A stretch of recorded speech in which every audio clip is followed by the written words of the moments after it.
Ajouter ou retirer des centaines entières. D'abord, ajouter des centaines entières. Pour ajouter des centaines entières, c'est en fait réunir des centaines ensemble. Il n'y a aucune dizaine ni unité. Par exemple, 200 plus 400. Passons par le dessin pour comprendre. Je dessine 200, deux centaines. Ensuite, je rajoute 400, quatre centaines. J'obtiens donc 600, c'est-à-dire 6 centaines. J'avais 2 centaines. J'ai rajouté ensuite 4 centaines. 2 plus 4 égale 6 centaines. Autre exemple, 300 plus 100 plus 400.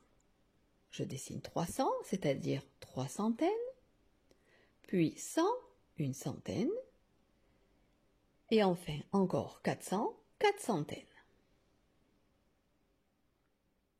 J'obtiens donc 800, j'obtiens 8 centaines. 3 centaines, plus une centaine, plus encore 4 centaines, 8 centaines, 800.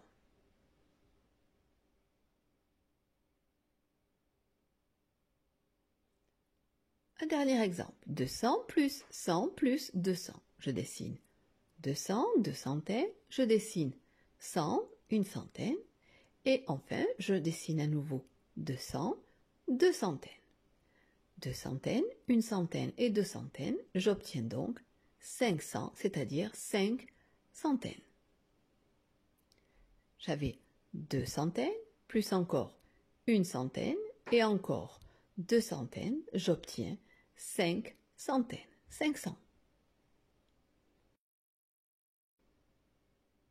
Maintenant, retirons des centaines entières. Retirer des centaines entières, c'est enlever des centaines. Il n'y a aucune dizaine ni aucune unité. Exemple, 800 moins 500. Je dessine 800 et je retire 500, 5 centaines. Je ne retire aucune dizaine, aucune unité, juste 5 centaines. Il me reste donc 3 centaines, c'est-à-dire 300. J'avais 8 centaines, j'ai enlevé 5 centaines et il me reste donc 3 centaines, 300. Je n'ai retiré ni unité ni dizaine. Autre exemple, 600 moins 200. Je dessine 600, 6 centaines, et je retire 200, 2 centaines. Aucune dizaine, aucune unité n'est retirée.